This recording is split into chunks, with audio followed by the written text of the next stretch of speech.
Jua and Sarah, are we introducing ourselves just at our slides or at the beginning? I was going to ask you all to introduce yourselves before I go further about just talking about what we're going to cover. Sounds good. Okay. Great. There's so many clicks in this presentation. I'm nervous about it. And we have students circling in friends, so I'm going to go ahead and start my official welcome. So hopefully you can all see my slide now, but welcome to the virtual college exploration for all Pennsylvania students, sponsored by the Pennsylvania Association for College Admission Counseling and StriveSkin. So just a couple quick housekeeping announcements before we get started. At any time during the session, please feel free to use the Q&A button on your screen to type your questions to our presenters. Your camera and your microphone are off so that our panelists today cannot see or hear you. This is just one of the many different sessions happening, so please be sure to check out our full schedule at PACAC.org. And the presentation now is being recorded and it will be available within about a week at that same website, PACAC.org. And with that, I'm going to go ahead and turn this over to our presenters.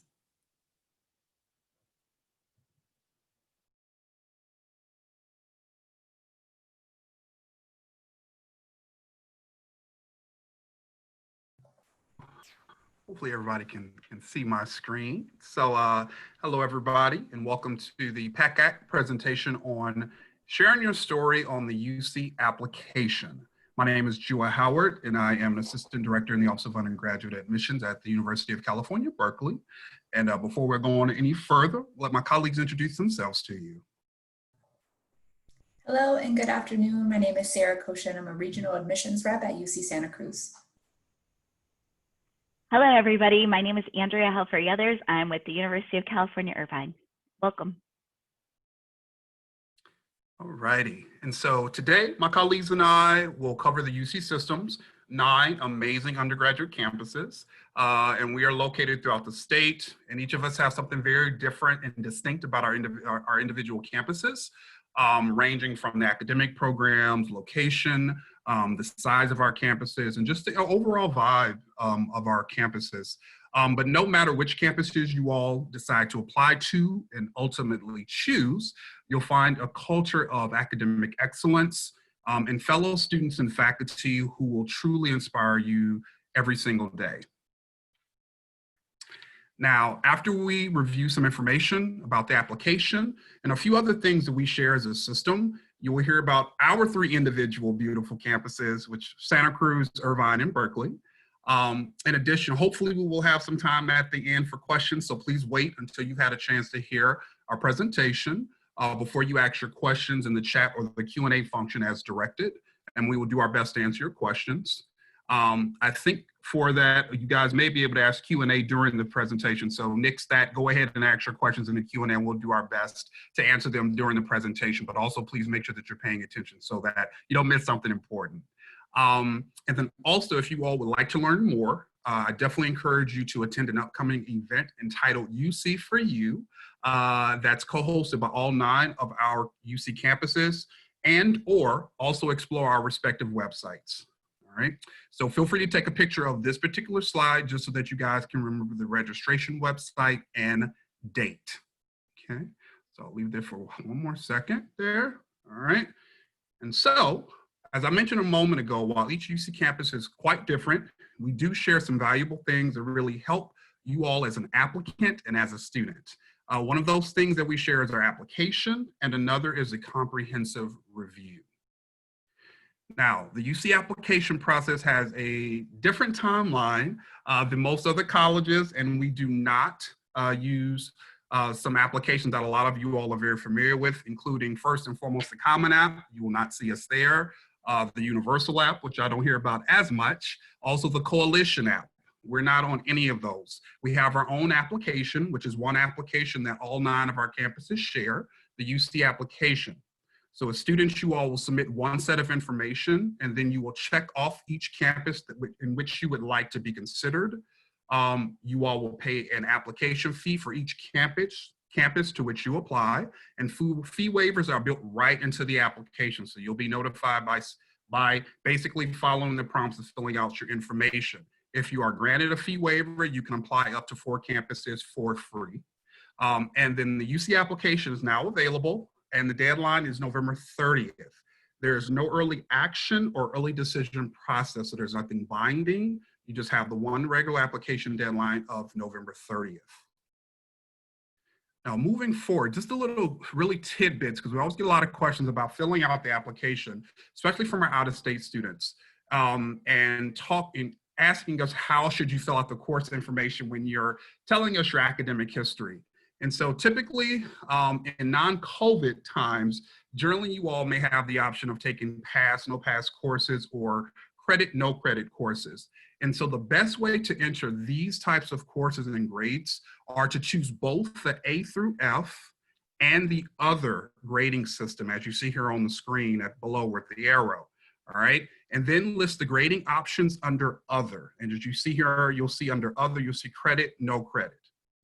And then also, we recommend selecting multiple turn systems if you have some of your courses at your school that are a single grade, which may be just for one full academic year, and then others that may be offered for only one semester, like government or economics. So you'll see that at the bottom. So you will select multiple term systems.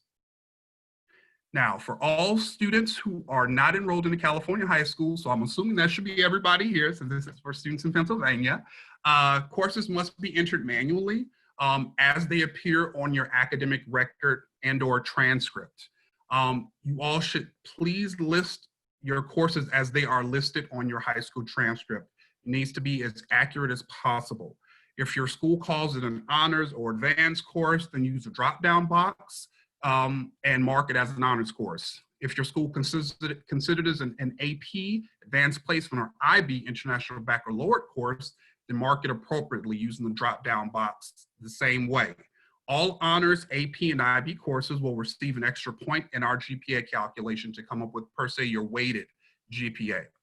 And then when entries for each grade level are complete, you click Save and Continue. And you need to just basically repeat this process for each grade level, including 12th grade. 12th grade courses typically will default to IP, or in progress, and PL, planned. Now, students, if anybody has already graduated and have seen your grades, you need to also then manually enter each of your grades as are previously instructed. Now, also for courses that are only one semester long, select No for the term for which the course was not offered. So example, you see here AP Government. We put grade A for first semester, grade 1, and then for grade 2, the second semester, we selected No.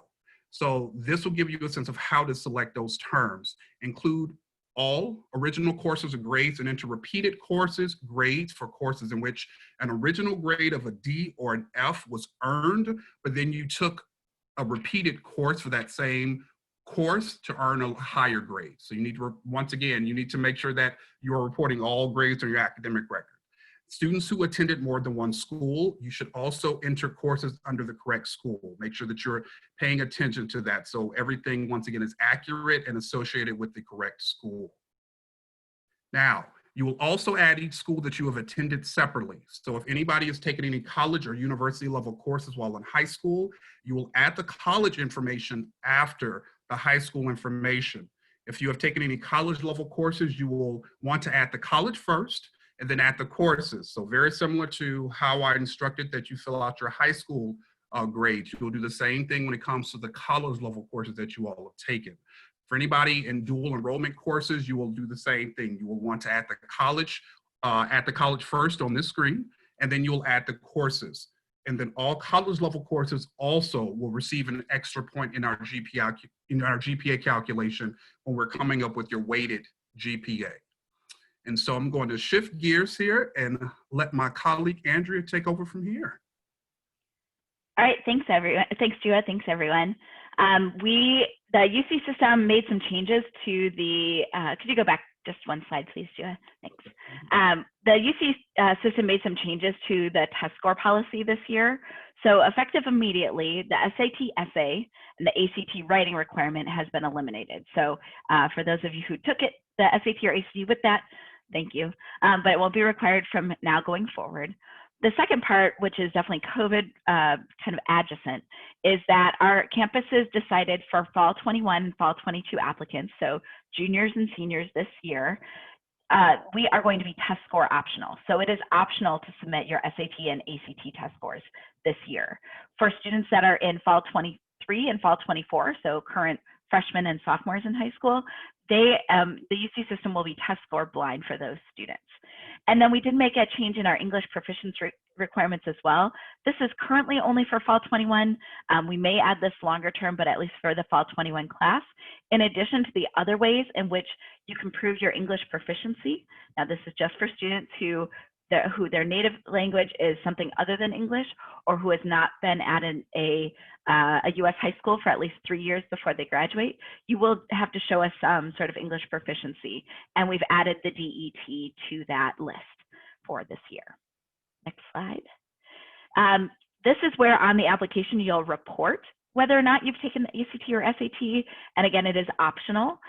You will have until you submit your application, which, as Jua mentioned, is November 30th of your senior year that you have until to report any tests that you've taken, or choose not to report any tests you've taken. You have until that November 30th date, or whenever you submit the application, in order to let us know. If you are planning to take the December test, that's fine. You can indicate on the application that you're planning to take the ACT or SAT in December, and we will still wait for the scores for that. If you ultimately have your test canceled or something along those lines, that's okay too, but you can indicate that you're planning to take it in December, and we'll wait in case you do send us scores. Just so you know, a few of our campuses are going a little further than this test optional policy. UC Irvine specifically is going to be test blind for admissions. So we will not be looking at test scores, even if you do submit them, to decide on your admission or any scholarships. But each of our campuses is doing their own things. Jua and Sarah, do you want to mention quickly what your campuses are doing around test scores? Sure. We actually are just like you all at Irvine, where we're actually test blind. So we will not consider ACT or SAT in any of our admission processes, even for scholarship consideration. And the same is true at UC Santa Cruz. We won't even see the scores if you submit them when we're reading your application. Great, thank you. So all three of our campuses are going to be test blind, meaning we won't see them. Some of the other UCs may be test optional, so you'll want to check in with them.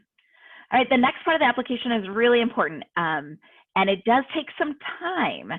So I encourage you to get your resume if you already have one, or spend a little extra time in this section specifically. This section really helps us to understand you as a student and how you spend your time a little bit better. So in addition to academic success, we also like to see success in other areas of your life. And we know that it's not just about academics, even though those are important. So in the activities and awards section, you have up to 20 things you can mention. And these are the categories you get to pick from.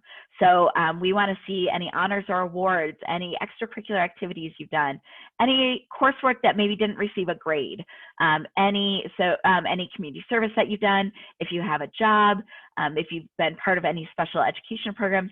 This is the section to really put them, but not just to put them, but to go in depth about them. We give you space on the application to explain these pretty thoroughly. We don't want you to abbreviate anything. This is your chance to brag about yourself. I find for a lot of high school students, though, bragging about yourself is a little tricky and you don't know how to do it. I've been reading UC applications for 15 years. I've read Olympic gold medalist applications. I've read world-class jugglers. I've read some amazing students, and I'm sure you are amazing as well. I've never had a student brag too much on an application, ever. So please go out of your way to brag. The easiest way, in my opinion, to do this, and this is a great section to do it in, is to quantify. So let's say you received an honor or award. On the application, you'll actually get a space to say what level that award was. Was that your school? Was that the county? Was that the state? Was that a national award or an international award? That's one way to quantify. Another way would maybe be for an extracurricular activity. Let's say you play on your school's basketball team. You list basketball, but then you also play on a travel team. And that travel team was competitive to become a part of. So of the 100 students who tried out for that travel team, only 20 of you are selected for the team. Or maybe it's something on an academic side. So letting us know that you received the Principal's Award. Well, I don't know what the Principal's Award is until you tell me. So you need to go out of your way on the application to say, I was selected for the Principal's Award. It's only given to one student out of our school of 500 students. And it is for these qualifications or these characteristics.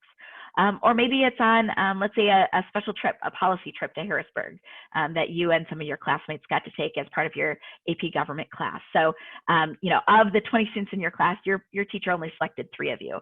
That, again, by giving us those numbers, by quantifying, that really helps us put things into better perspective. Joe, can you go to the next slide just for a moment for me? Thanks. This is a snapshot of kind of the space you have on the application to go into depth about each of these 20 activities or awards, work experiences, other things that you can mention. Now we know the coronavirus has impacted a lot of extracurricular activities. So feel free to mention that here, but also I want to see what else you're doing with your time. And I know because of kind of the situation we're all in, you might be spending extra time taking care of family members, helping siblings with school, doing other things as well. And we value that as well. So make sure you take time to explain that on this part of the application. And without further ado, I'm going to hand it over to Sarah to talk about our comprehensive review. Thanks, Andrea, and thanks everyone for being here today. So as Joa mentioned, the UC Comprehensive Review means basically it's a UC way of saying that we're going to look at every part of your application. So we are looking for students who are going to be academically successful at no matter what UC campus you ultimately decide. And when we're reviewing that, we're going to take a look at absolutely everything that's included in your application. So we do have a number of academic and also non-academic factors that we're considering.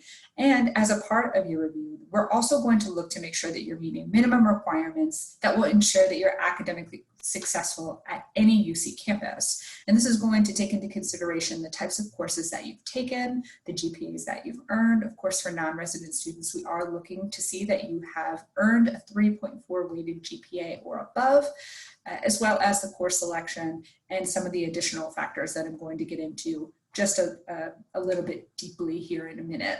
The last note I want to make on this side is that when we are computing your GPA, we are taking into consideration your 10th and 11th grade years and any subsequent courses that you may have taken over the summer.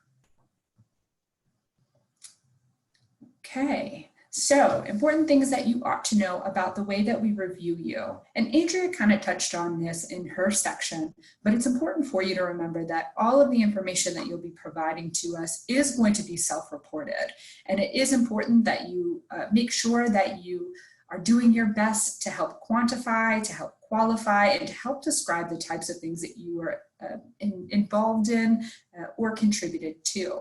We do not read counselor or teacher recommendation letters. This is probably another thing that makes the UC somewhat different than other institutions that you might be considering, but you do need to brag about yourself, and you do need to let us know about your environment, whether that is personal or academic. Next. And what is important is that we don't compare you to your peers. What we're interested in comparing you to is yourself. So what type of opportunities did you have available to you, and what were you able to achieve within your own environment? And next. And we're also looking for success by valuing your academic, again, and your non-academic factors that make you you. So we consider things that would make you successful, things like strong grades, a rigorous course load, either an upward academic grade trend, special talent or performances that you may have contributed to. And we also take a look into considering what success looks like within your personal context, in your personal environment. So we want to know about your educational and family environments. We want to know about the resources that you had available to you, the opportunities that you had available to you, and any challenges that you may have faced. So make sure that you're filling out your application completely and that you're utilizing your personal insight questions, the awards and the activity sections, and the additional comments to make sure that you're represented well when we're reviewing your application. Next, please. And as I just mentioned, the personal insight questions. So this is another thing that may differentiate the UC application from other institutions that you'll be applying to. And the personal insight questions, or PIQs as we like to call them, are designed to help students tell your story. So we have 8 different prompts for you to choose from, and you'll select 4 to provide a response. Each of the responses will be capped at 350 words. So feel free to choose any of the prompts that best speak to you. There isn't a better or a lesser prompt that you could choose. My recommendation to you is that you choose something that speaks to you and allows you to show a facet of yourself that is worth presenting on the application. They can also stand well on their own. They can provide new information that we haven't necessarily seen in your transcript or your activities. So it could be something new, or you could elaborate on an experience that you've already let us know about in your activity or award or your transcripts. So it's really up to you to utilize the PIQs in the best way that suits your individual circumstance. There is also a misconception sometimes when you're completing a college application that students aren't really allowed to write about yourself or identities or ideals or values that you might have. While that's not true, it's important that you focus on how you've been impacted by these things and why they're important. So really introduce these things to us and allow us to show the connection of why it's important for us to understand this within the context of who you are. Next, please.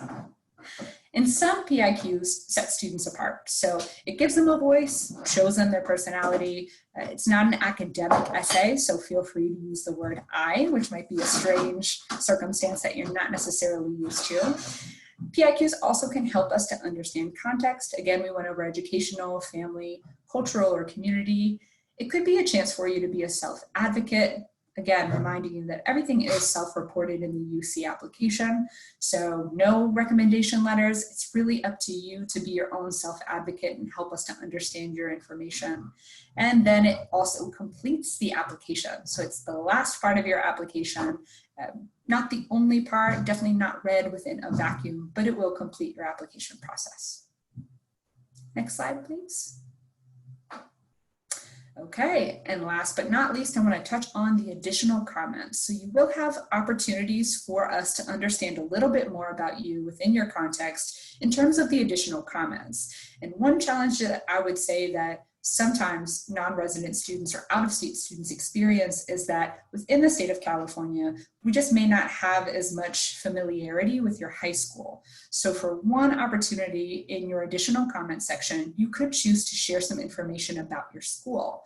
It could be a small blurb where you allow us to understand a little bit more about your grading system. Maybe your school only allows students to take a specific number of AP or honors courses. These are the things that would be helpful for us to understand when we're reviewing your transcript and your information to put you within the correct academic context.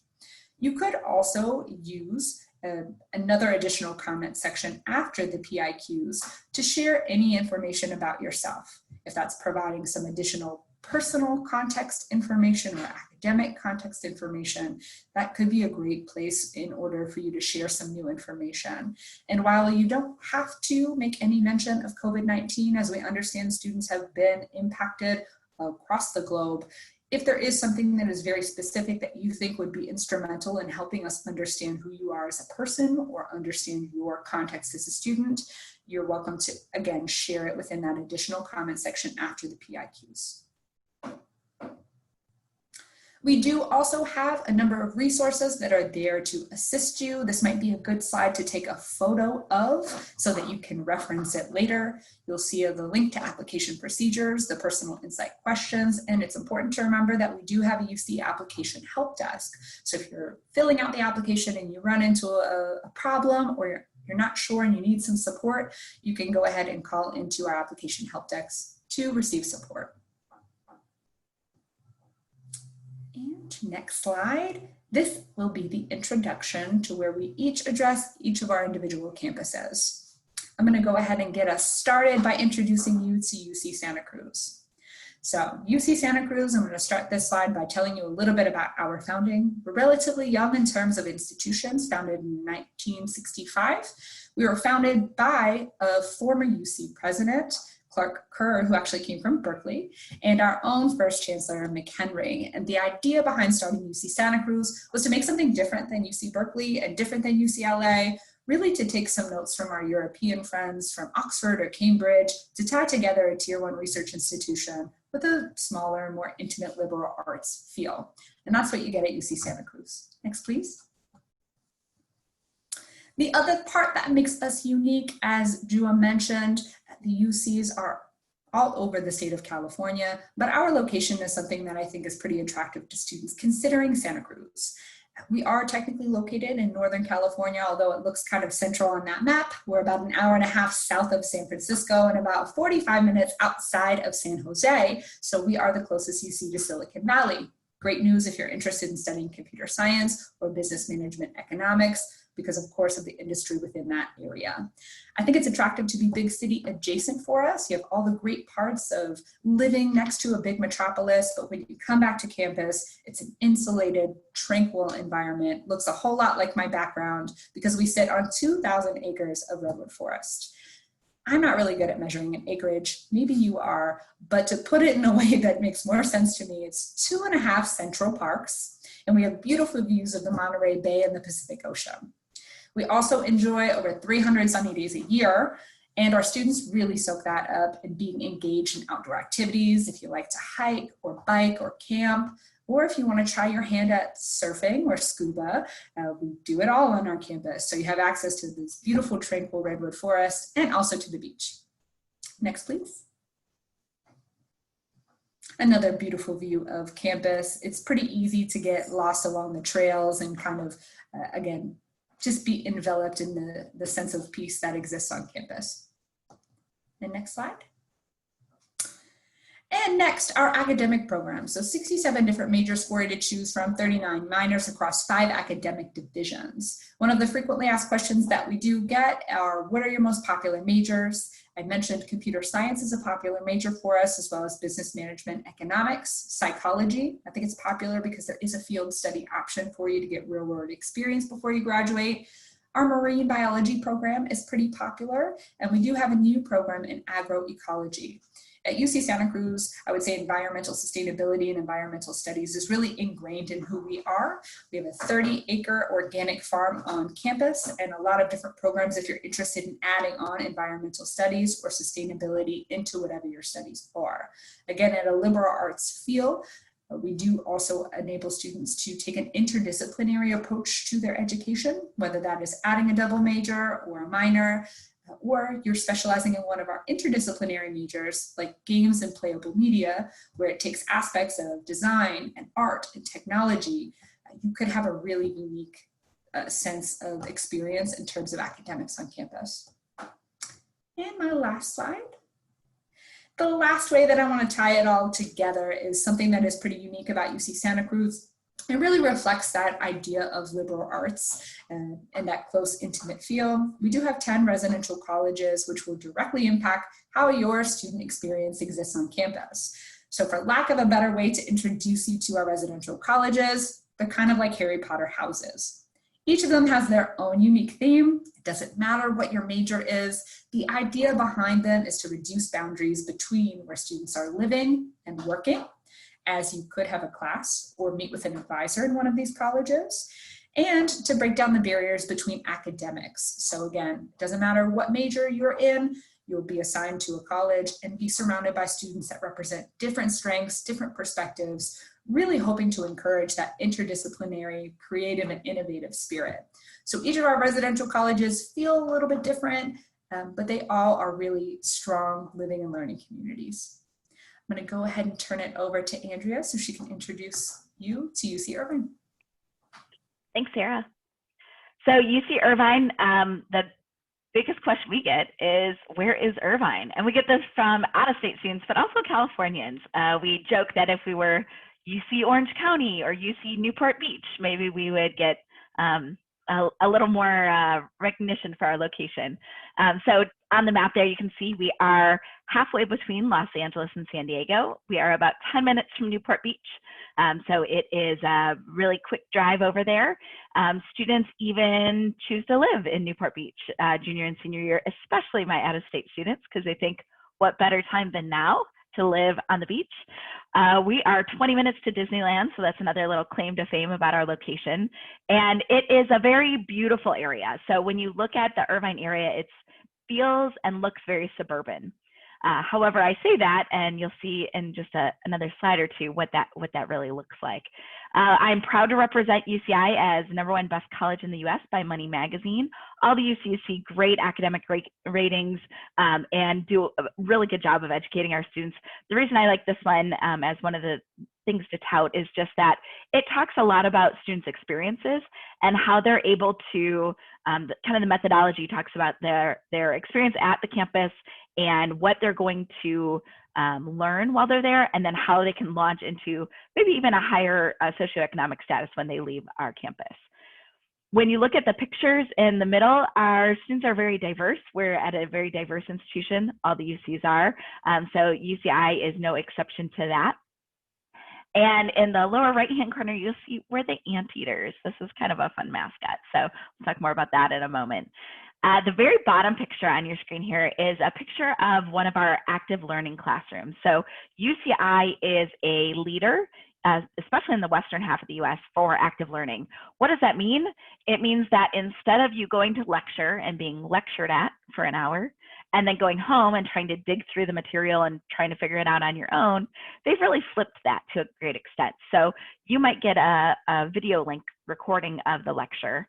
And then in class, you're going to be doing group work, you're going to be doing projects, you're going to be doing individual work, but the professors and the TAs and the assistant professors will be walking around, listening, helping, trying to really help you have that aha moment, like the, oh, I finally get it. That's their goal in these classes. And our professors have to take a semester-long course just to teach in this beautiful brand new building we have, to teach them how to be good educators. So we really want you to have a great learning experience so that you leave UCI and go out into the world and can really change your field. Research schools are great at teaching students how to critically think, and this is one way we do that at UCI. On the right-hand side, you'll see a list of all of our majors. UCI is considered very interdisciplinary. And I know a lot of schools use that, so I'm going to tell you what it means at UCI.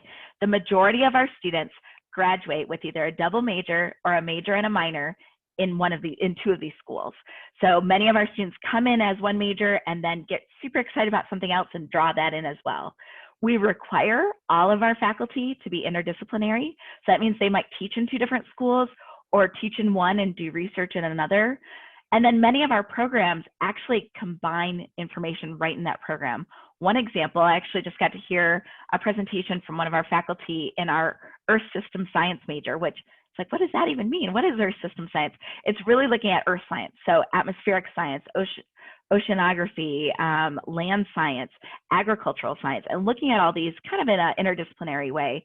So in that program, students can either choose a Bachelor of Science in Environmental Science, where they're going to get physics and data analysis and looking at all those pieces of it, or policy. But I found out today that the majority of students in that program double major in both of those, so that they get really excited about changing this world and making a difference when it comes to climate change and some other things. But then they know that by being excited about the science, they need to understand the policy in order to really change how our world works. And so that's just an example of one major, but I could list examples in every single one of these schools of how students are combining these different elements together. We're probably best known in the medical field, though. We have our own medical school, our own hospital, 10 different majors in biology, and then engineering and computer science. All right, next slide, please, Dua. This is a picture of our campus. It is very strategic in how it was built. It's only 55 years young. It was built in a perfect 1-mile circle called Ring Road. So it takes about 20 minutes to walk from one side of Ring Road to the other. You'll see a beautiful park in the middle that was actually featured in one of the pictures on the previous slide. Over 14,000 trees in that park. It's beautiful, it's serene. Our 4 college fairs every year are in that park. Our 2 student involvement fairs with our over 600 clubs are all in that park. So lots of opportunities to kind of be in this beautiful, serene place that can also be a hub of activity. And then all of your academic buildings are around that 1-mile circle. And our freshman halls are too. So it's the campus was built in a way where it's easy to get around, and those paths are meant to represent that everything's connected. So really kind of reiterating not only from a physical layout, but also from the way we approach learning, that things are connected. We're a big campus, as you can see the numbers there, but about half of those graduate students are in our medical school, so it makes for a slightly more intimate feel on our campus. Next slide, please. This is the Irvine area. So when you look at the city of Irvine, it was planned in a very strategic way. So many things are very strategic about UCI. On one end of town is the campus. On the other end of town is the John Wayne Santa Ana Airport. And in the middle is the business district. In that business district, we have an office for 1/3 of all Fortune 500 companies. So even though, as I mentioned, it looks and feels very suburban when you drive around the area, it's very park-like on our campus. As soon as you get into the community, they've built it in a way that it looks suburban, but you have access to all of these great hands-on ways to build your resume. If you could click again, please, Jua. One of those ways that we have hands-on opportunities for students is through our undergraduate research. Over 70% of our students do undergrad research and do it in either on our campus at one of the over 100 research institutes, including, as an example, the American Cancer Society.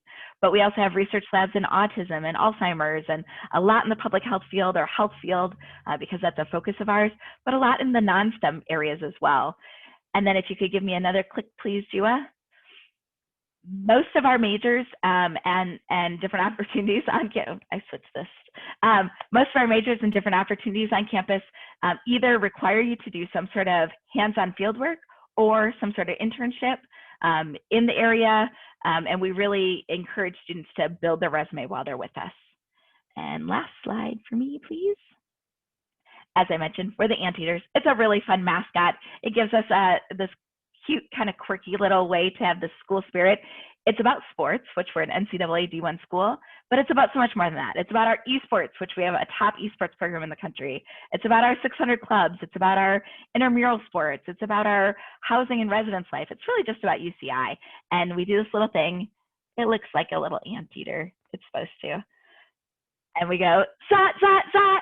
And we cheer this at graduation, at commencement. We even do it like if I see someone else who has a UCI shirt on and I'm somewhere outside of California, I'll give them a little zot and they'll zot back at me. It's almost like a secret handshake. It's really fun. So it says a lot about our kind of fun school spirit we have at UCI. And that's all I have for you. I'm handing it over to Jua for Berkeley's info.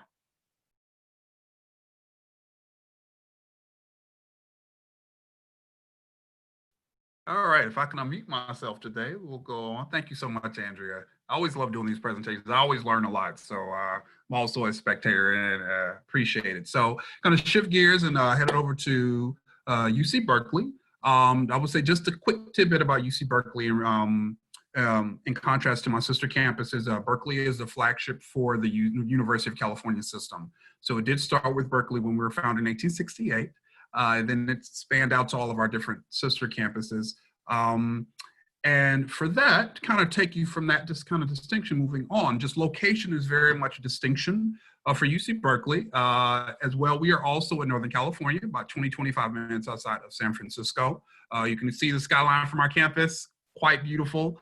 In addition, you're about 40-45 minutes up to Napa area. You're about 45-50 minutes down to Silicon Valley, San Jose region, depending on traffic on that day and if it wants to behave. You're also about an hour and a half to the state capital, Sacramento. So you're very centrally located near a lot of resources. To me, that's one of the best parts about coming to our campus, because you, whether it be for research, internships, job opportunities, really great food, if you're into the arts, whatever the case may be, it's kind of everything is at your fingertips. And I think students take full advantage.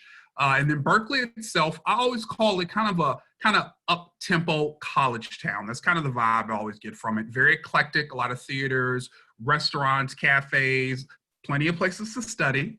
But I think between Berkeley itself and then the larger cities that are nearby, it gives you a wonderful hybrid of pace and experiences I think that students can take advantage of being located where we are on the campus. Now, people always talk about UC Berkeley and kind of the global brand of UC Berkeley, and Berkeley being one of the top public schools in the world. But what makes us UC Berkeley are our students. They are truly the heartbeat of who we are as an institution. And in saying that, we have over 30,000 undergraduate students. So we're also a very large campus. We have over 11,000 graduate level students. That's including all 50 states represented, plus US territories and about 90 different countries. So it's a very global community. A lot of students are represented there, and we're very proud of that fact. And we continue to try to build upon that diversity every single year. So this particular slide deals more with admissions in our last admitted class, and trying to once again build upon the diversity we have on campus. So you have 85% of our incoming students who are coming from public schools, 5% from rural areas, 26% who are first generation college students. This is actually our most diverse class that we have admitted in over 30 years. So we are always trying to build upon and do better every single year, and kind of get outside of our own box every single year and challenge ourselves.